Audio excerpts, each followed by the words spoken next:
السلام عليكم ورحمة الله وبركاته. وعليكم السلام ورحمة الله وبركاته. على رسوله الكريم أما بعد أعوذ بالله من الشيطان الرجيم بسم الله الرحمن الرحيم. وصادق البر والبحر بما كسبت أيدي الناس صدق الله ورسوله. সম্মানিত মুসলিম ইকরাম, মুমিন ইকরাম, মহানুভবদের দরবারে শুকরিয়া আদায় করি আলহামদুলিল্লাহ।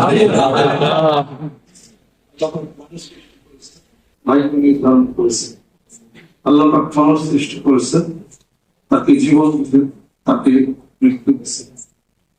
আল্লাহ পাক ভাগ্য নির্ধারণ করে ভাগ্যের পরিবর্তন মানুষ নিজেই করে কথা আল্লাহ পাক ঘোষণা করেছে।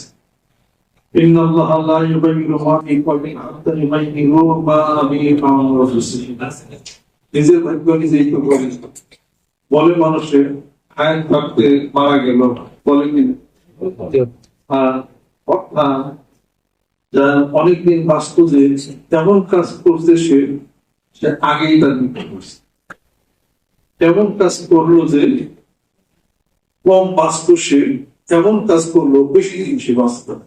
হায়াত বৃদ্ধি, হায়াত কম, এটাই কিন্তু আছে। কোন কোন কাজে হায়াত কমে, কি কি কাজে তার হায়াত বৃদ্ধি হয়, এরা আমাদের শির দ্বারাই এটা দলিল প্রমাণ করা হয়। যে ব্যক্তি সূরা দোহান তেলাওয়াত করে আল্লাহ তাআলা হায়াত বাড়িয়ে দেন। যে ব্যক্তি দান করে আল্লাহ তাআলা হায়াত বাড়িয়ে দেন। যে ব্যক্তি বন্ধুত্ব সম্পর্ক অটুট রাখে আল্লাহ তাআলা হায়াত বাড়িয়ে দেন। সুবহানাল্লাহ। যে ব্যক্তি সম্মানী ব্যক্তিকে সম্মান করে আল্লাহ তাআলা হায়াত বাড়িয়ে দেন। সুবহানাল্লাহ।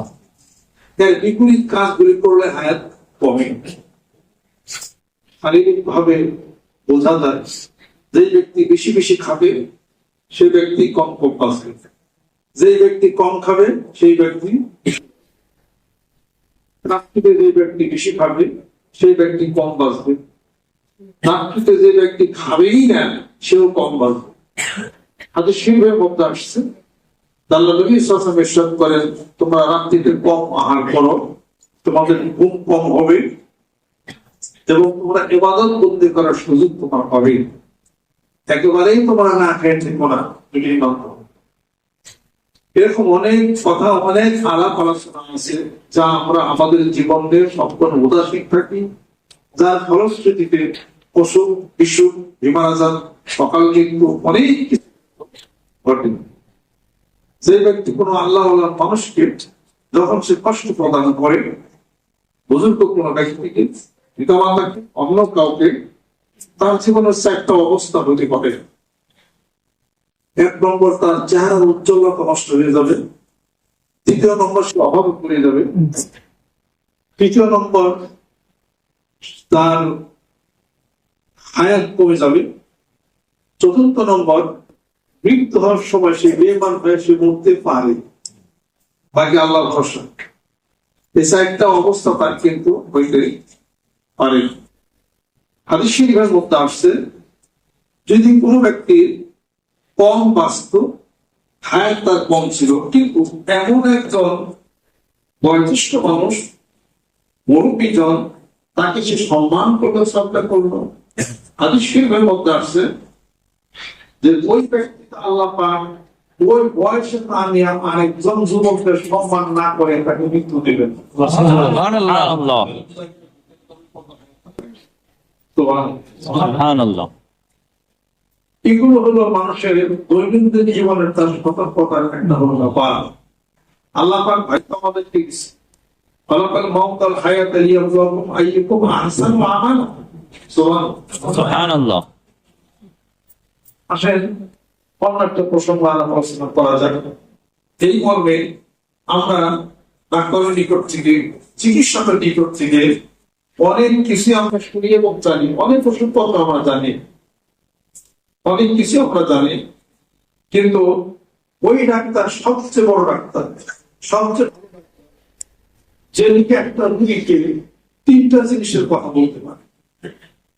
এক নম্বর হলো তার নিয়ম, তার খাদ্য, দ্বিতীয় নম্বর তার ওষুধ, তৃতীয় নম্বর হলো তার ইসলামী জীবন, তার কোরআন হাদিস শিল্পের আমল।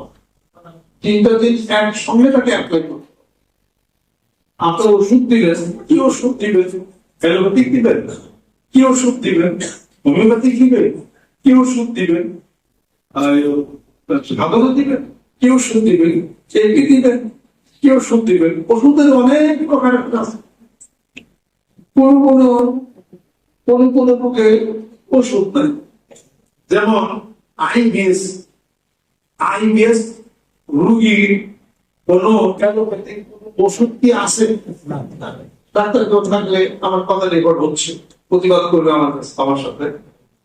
একটা ট্যাবলেট দেয় সাময়িক, এটার কোনো দীর্ঘস্থায়ী কোনো ফল নাই। ডাক্তারি শাস্ত্রে মাইগ্রেনের কোন ওষুধ আছে?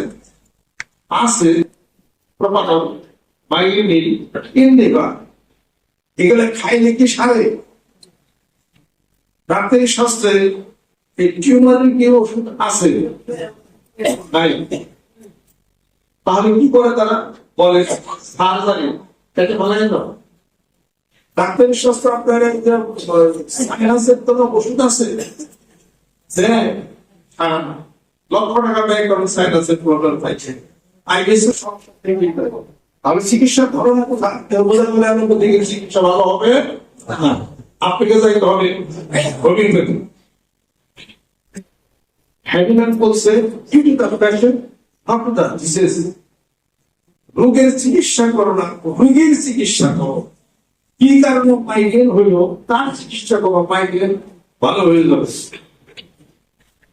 আজকে তো বহু ওষুধপত্র বের হয়ে গেছে, টিলেটা বের হয়েছে, ইনটিলিজার বের হয়েছে, কার্ডিজিন বের হয়েছে, তারপর প্রনল বের হয়েছে, ইমপ্রেন বের হয়েছে, অ্যালার্জি মাংসল বের হয়েছে, সেখানে জেমিনাদার পিল বের হয়েছে, ইমনি কন্টেন্ট বের হয়েছে, সেলিটার বের হয়েছে, অ্যামিফাইনার বের হয়েছে, অ্যামিফাইনার রিফার বের হয়েছে, ফ্যান্ডার বের হয়েছে, কত ধরনের ওষুধ বাজারে পাওয়া যাবে।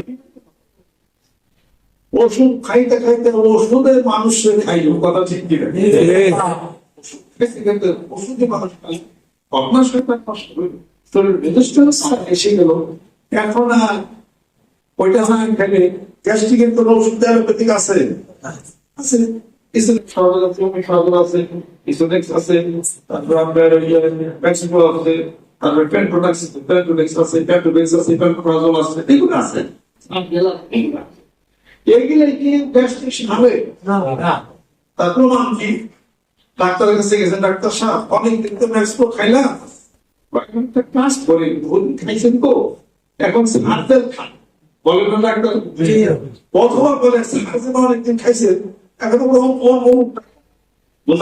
কাজ করছে না, ওইটাই কাজ করবে।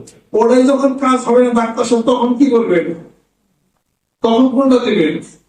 তার মানে কি জীবনটাকে খাইনি? বোঝা গেল অ্যালোপ্যাথিক গ্যাস্ট্রিকের ওষুধের চিকিৎসা সঠিক হওয়ার না।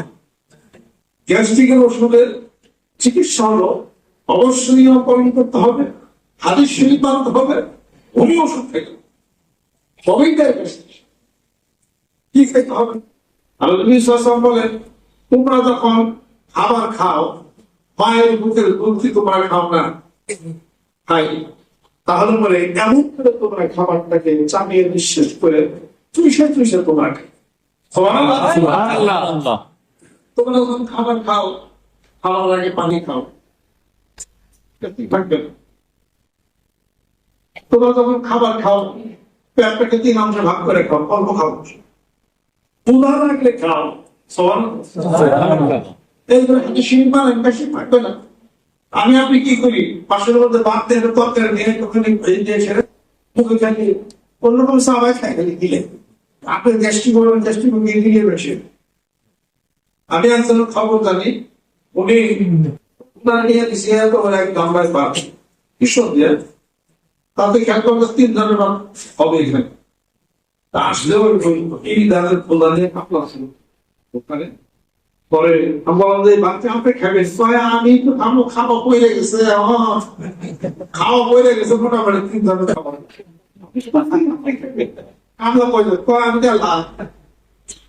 আমার সামনে খেলো, অবাক হয়ে গেল। আমি একদিন খাইলে খাওয়া তো পড়ে গেছে, আপনাদের কিভাবে খাওয়াই